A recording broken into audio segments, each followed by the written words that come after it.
Back. Jubilee Hills ఉప ఎన్నిక ప్రచారంలో కాంగ్రెస్ పార్టీ దూకుడు పెంచింది. ప్రచారంలో భాగంగా సీఎం రేవంత్ రెడ్డి జూబ్లీహిల్స్ నియోజకవర్గంలో కాంగ్రెస్ అభ్యర్థి నవీన్ యాదవ్ తరపున ప్రచారాన్ని నిర్వహించారు. వెంగళరావు నగర్లోని సాయిబాబా ఆలయం వద్ద కార్నర్ మీటింగ్ నిర్వహించారు. జూబ్లీహిల్స్ గడ్డ మీద కాంగ్రెస్ జెండా ఎగురుతుందని రేవంత్ ధీమా వ్యక్తం చేశారు. బీఆర్ఎస్ పార్టీని ప్రజలు నమ్మే పరిస్థితిలో లేదని రేవంత్ రెడ్డి తేల్చి చెప్పారు. మీ పేదోళ్ళ బిడ్డ, మీ గల్లీలో మీ ముందు తిరిగిన బిడ్డ ఈనాడు పెద్దోడై కాంగ్రెస్ పార్టీ ఆశీర్వాదంతో ఈ ఉప ఎన్నికల్లో నవీన్ యాదవ్ శాసనసభ్యుడిగా ఎన్నికల బరిలో దిగడం జరిగింది. శాసన మండలి సభ్యులు, శాసనసభ్యులు వేలాదిగా యూసుఫ్గూడ నుంచి వెంగళరావు డివిజన్ యొక్క ప్రతాపం చూపిస్తూ ప్రతి ఇంటి దగ్గర మా ఆడబిడ్డలు పూల వర్షం కురిపిస్తూ మేము అండగా ఉంటాం. ఈసారి జూబ్లీహిల్స్ గడ్డ మీద 3 రంగుల జెండా ఎగరేస్తామని నాకు నమ్మకం, విశ్వాసం కల్పించడమే కాకుండా అండగా నిలబడ్డ వేలాది మంది మిత్రులందరికీ కూడా మనస్ఫూర్తిగా ధన్యవాదాలు, కృతజ్ఞతలు తెలియజేస్తున్న మిత్రులారా, రాజకీయాలలో ఒడిదుడుకులు ఉంటాయి, ఎగుడు దిగుడు ఎత్తు పల్లాలు ఉంటాయి. అవకాశం అన్నిసార్లు రాకపోవచ్చు, అవకాశం అందరికీ రాకపోవచ్చు. కానీ అవకాశం వచ్చినప్పుడు మన కోసం కష్టపడే బిడ్డని, మనతో ఉండే వాడిని ఎన్నికల్లో నెగ్గించుకోకపోతే చారిత్రాత్మకమైన తప్పుగా పరిణమించే ప్రమాదం ఉన్నది.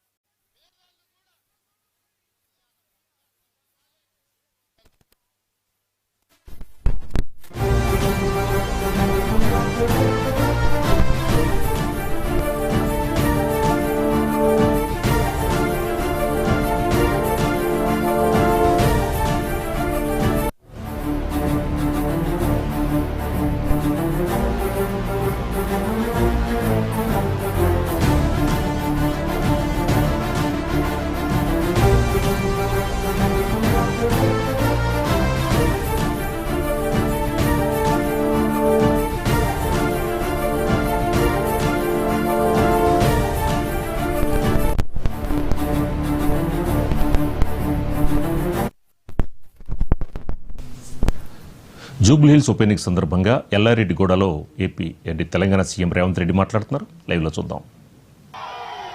గుండె ఆగి చచ్చిపోతే పీజారి హైదరాబాద్ నగరంలో ఇతర జిల్లాల నుంచే కాదు, ఇతర రాష్ట్రాల నుంచి తండాలలో, గూడాలలో, మారుమూల పల్లెల్లో కార్మికులుగా ఇక్కడ శ్రమ చేసి బతకాలని వస్తే, ఉద్యోగ ఉపాధి అవకాశాలు వస్తే గూడిచ్చి గుడిసేసుకోనికే మీకు అండగా నిలబడ్డ గొప్ప నాయకుడు కీర్తిశేషులు పి జనార్దన్ రెడ్డి. ఆయల్లా పీజేఆర్ గుండె ఆగి చచ్చిపోతే బద్ద వైరి పక్షాలైన టీడీపీ చంద్రబాబు నాయుడు పీజేఆర్ కుటుంబానికి ఏకగ్రీవంగా ఎమ్మెల్యేని చేయమని చెప్పిండు. బీజేపీ వాళ్ళు పీజేఆర్ కుటుంబానికి ఏకగ్రీవం చేయమన్నారు. బీఆర్ఎస్ వాళ్ళు టీఆర్ఎస్ ఆనాడు చంద్రశేఖరరావు అభ్యర్థిని పెడితే పీజేఆర్ కుటుంబం కేసీఆర్ ను గెలవనికపోతే ఇంటి ముందల గేట్ కాడ 3 గంటలు నించోబెట్టిండు ఎర్రటెండల. ఇవాళ మా ఆడబిడ్డ విజయారెడ్డి ఈయనే ఉన్నది, అడుగురు పీజేఆర్ బిడ్డ ఉన్నది. ఆయల్లా ఎన్నికలొద్దు, మా బాపు చచ్చిపోయిండు, మా సోదరికి టికెట్ ఇచ్చిర్రు, చంద్రబాబు నాయుడు మాకు అండగా నిలబడ్డాడు, చంద్రశేఖరరావు నువ్వు మాకు ఏకగ్రీవం చేయమని ఈ ఆడబిడ్డలు వాళ్ళ తల్లి పీజేఆర్ భార్య పోయి అడిగితే 3 గంటలు ఎండకి నిలబెట్టి వెనక్కి పంపించిండు. కానీ కనికరం లేని కసాయి కేసీఆర్ ఆనాడు పీజేఆర్ మీద అభ్యర్థి, ఆ కుటుంబం మీద అభ్యర్థిని పెట్టి ఒక మంచి సాంప్రదాయాన్ని తుంగలో దొక్కిన దుర్మార్గుడు చంద్రశేఖరరావు, తారక రామారావు కాదా అని నేను అడుగుతున్నా. ఇవాళ వచ్చి సెంటిమెంటు ఇవాళ ఓటేయండి అని అడుగుతారు. నేను అడుగుతున్నా సన్నాసిని, 3 సార్లు జూబ్లీహిల్స్ లో మిమ్మల్నే గెలిపించారు కదా, 2 సార్లు నీ అయ్యని ముఖ్యమంత్రిని చేసిండ్రు, నిన్ను మున్సిపల్ మంత్రిని చేసిండ్రు కదా, ఎన్నడన్నా ఈ బస్తీలలోకి వచ్చినవా? గా ఎల్ల వానొస్తే నీళ్లు నిండితే నేను ముఖ్యమంత్రి ఉండొచ్చి బస్తీలలో తిరిగిన. అమీర్పేట చౌరస్తాలో నిలబడి ఎందుకు ఈ ప్రాంతం మునిగిపోతుంది, కృష్ణకాంత్ పార్కు నుంచి యూసుఫ్ గూడ, వెంగళరావు నగర్, సోమాజిగూడ, అమీర్పేట ప్రాంతంలో పేదోళ్ళు సంపాదించుకున్న ఇండ్లు నీళ్లలో మునుగుతుంటే ముఖ్యమంత్రిగా నేను వచ్చి ఆ సమస్యకు పరిష్కారం చూపించాలని రోడ్లు వలగొట్టించి మీ ఇండ్లకు నీళ్లు రాకుండా సాఫీగా నీళ్లు పోయేటట్టు చేసిపోయినా. మున్సిపల్ మంత్రిగా ఏనాడన్నా వచ్చిండా? గాలి మోటార్లో తిరిగిండు, బెంజు కార్లో తిరిగిండు. ఇవాళ మాత్రం రబ్బర్ చెప్పులు వేసుకొని ఆటోలలో తిరుగుతుండు. ఆటోలలో తిరిగి ఏం చెప్తుండే? ఇవాళ ఆడబిడ్డలకు బస్సు రద్దు చేయమని చెప్తుండు. ఇంతకంటే దుర్మార్గుడు ఎవడన్నా ఉంటాడా? అందుకే గాళ్ళని బిల్లా రంగాన్ని దొంగలతో పోల్చిన. మీరేమంటారు సోదరులారా? బిల్లా రంగాలే కదా. ఆ బిల్లా రంగాలు బస్తీకి వస్తే గిట్ల కరెంటు పోలు చూసి కట్టేయరు. భాష సినిమాలో కట్టేస్తారు కదా, గట్ల కట్టేసి కరెంటు షాకు పెట్టుర్రి. 10 ఏళ్ళు చేసింది ఏందో చెప్పమని అడుగుర్రి. 2 సార్లు ముఖ్యమంత్రి మున్సిపల్ మంత్రికి అవకాశం ఇస్తే మా బస్తీలకు ఏం చేసినామని లెక్క అడుగురు. ఇవాళ కంటోన్మెంట్లో ఉప ఎన్నికలు వస్తే శ్రీ గణేష్ను గెలిపిస్తే 4,000 కోట్ల రూపాయలు మంజూరు చేసి 30 ఏళ్ల నుంచి తీరని సమస్యల్ని ఆర్మీ వాళ్ళతో మాట్లాడి భూమి తీసుకొని ఇవాళ ఎలివేటెడ్ కారిడార్లు కట్టిస్తున్నాం. అక్కడ ఆర్మీ ల్యాండ్లో కట్టుకున్న పేదోళ్ళకి ఇవాళ పట్టాలు ఇవ్వడానికి ప్రయత్నం చేస్తున్నాం. ఈ 20 నెలల్లో నేను ముఖ్యమంత్రి అయిన తర్వాత మీరు ఎన్నుకున్న నాటి ఈ జూబ్లీహిల్స్ ఎమ్మెల్యే ఒక్కనాడైనా ఒక్క కాగితం ఇచ్చిండా? మా జూబ్లీహిల్స్ సమస్యలు ఉన్నాయి, మా సోమాజిగూడల సమస్యలు ఉన్నాయి, మా వెంగళరావు నగర్ల సమస్యలు ఉన్నాయి, లేకపోతే మా బోడబండల సమస్యలు ఉన్నాయి, లేకపోతే మా యూసుఫ్ గూడల సమస్యలు ఉన్నాయి, లేకపోతే మా షేక్పేటలో మా మైనారిటీ సోదరులకి ఏమైనా చేయమని ఒక కాగితం ఇచ్చిండా? కాగితం ఇవ్వకపోతే ఇవ్వకపోయిండు. ప్రతిపక్ష నాయకుడిగా, ప్రతిపక్ష ఎమ్మెల్యేగా అసెంబ్లీలో ఎన్నడైనా ప్రభుత్వాన్ని అడిగిండా? ఎన్నడైనా ప్రభుత్వాన్ని అసెంబ్లీలో నోరు తెరిచిండా? మరి ఇవాళ ఈ 2 నెలల్లో దాదాపుగా 300 నుంచి 400 కోట్లు ఈ బస్తీలలో ఇవాళ పనులు మంజూరు చేసినాం. పనులు జరుగుతున్నాయి. రేపు భవిష్యత్తులో మీ బస్తీలు బాగుపడాలంటే మీ తరఫున మాట్లాడేటోడు, మీ సమస్యల్ని పరిష్కరించేటోడు మీ ఇండ్లలో ఉట్టి పెరిగిన బిడ్డ నవీన్ యాదవ్ని ఎమ్మెల్యేగా గెలిపించండి. ఏ చిన్న తప్పిదం చేసినా వాళ్ళు కన్నీళ్లు పెడితే నమ్మకండి. ఇవాళ కన్నీళ్లతోని మనల్ని మోసగించాలనే ప్రయత్నం చేస్తున్నారు. ఇవాళ అవతల పక్క నిలబడ్డ కుటుంబం పట్ల నాకు సానుభూతి ఉంది. వాళ్ళకి ఏదైనా సమస్య ఉంటే పరిష్కరించవచ్చు. కానీ ఇవాళ సెంటిమెంట్ ముసుగులో జూబ్లీహిల్స్ యొక్క డెవలప్మెంట్ను ఆపుకోకండి. ఇవాళ హైదరాబాద్ నగరంలో నాకు సిపాయి కావాలి, నాకు కుడి భుజం కావాలి, నాకు అండగా నిలబట్టోడు కావాలి, మీ సమస్యలు తెలిసినోడు కావాలి. మీ సమస్యలు తెలిసినోడు అసెంబ్లీకి పంపిస్తే ఆ సమస్యలు తెలుసుకొని పరిష్కరించే బాధ్యత నాది. ఇవాళ వాళ్ళు ఒక్కటే మీకు ఇచ్చిన రేషన్ కార్డులు రద్దు చేయాలని, మీరు తింటున్న సన్నబియ్యం నోటికాడి బుక్క గుంజుకోవాలని, మీ 200 యూనిట్లు ఉచిత కరెంటును ఇవాళ రద్దు చేయించాలని, మీ కరెంటు కనెక్షన్ పీకేయాలని, మా ఆడబిడ్డలు బాజాప్తా బస్సులో బరాబర్ తిరుగుతుంటే కడుపు మండి ఇవాళ ఆడబిడ్డలు కూడా అన్యాయం చేయడానికి బయలుదేరిండ్రు. ఇవాళ దుర్మార్గులు సొంత ఇంటి ఆడబిడ్డనే ఇవాళ బజార్లో కన్నీటు పెడుతుంటే కనికరం లేని మనుషులు మా అక్కల సమస్య తెలుస్తుందా వాళ్లకు? అందుకే మా ఆడబిడ్డల్ని ఒకటే మాట నేను అడుగుతున్నా, నవీన్ను ఆశీర్వదించండి, ఒక్క అవకాశం ఇవ్వండి.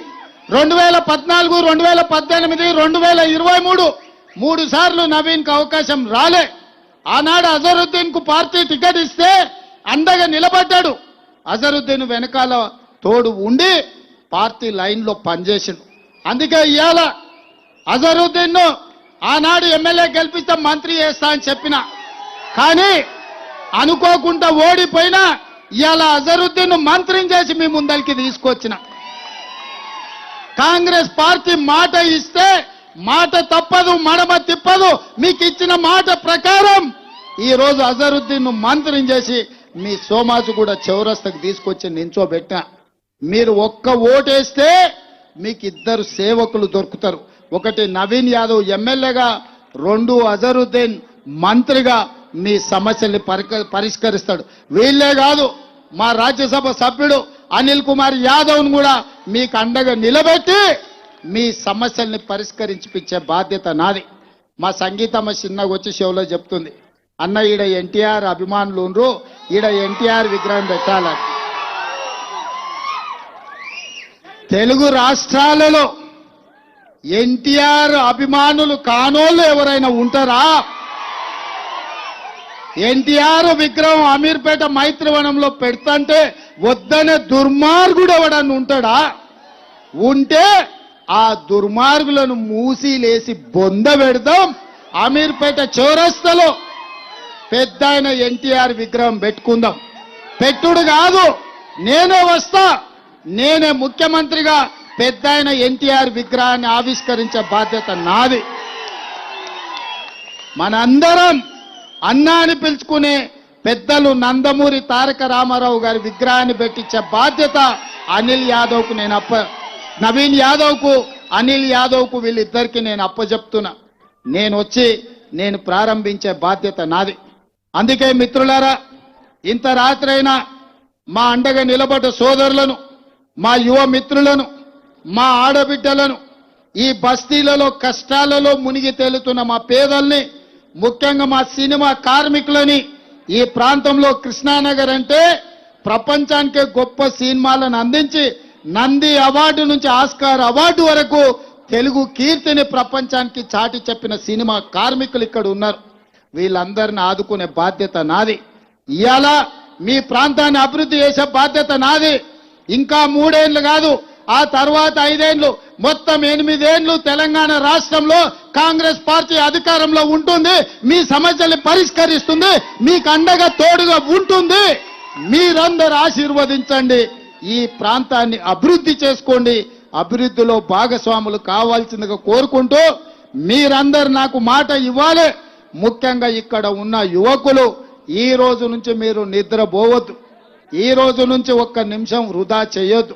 ప్రతి ఒక్కరూ మీరే కథానాయకులై 407 బూతులు జూబ్లీహిల్స్ లో ఉండి ప్రతి బూతులో మీరే కార్యకర్తలు కథానాయకులై, మీరే రేవంత్ రెడ్డిలై, మీరే నవీన్ యాదవ్లై అత్యధిక మెజార్టీతో గెలిపించండి. మళ్ళీ గెలిచిన తర్వాత ఇక్కడనే విజయోత్సవ సభ నిర్వహించుకుందాం.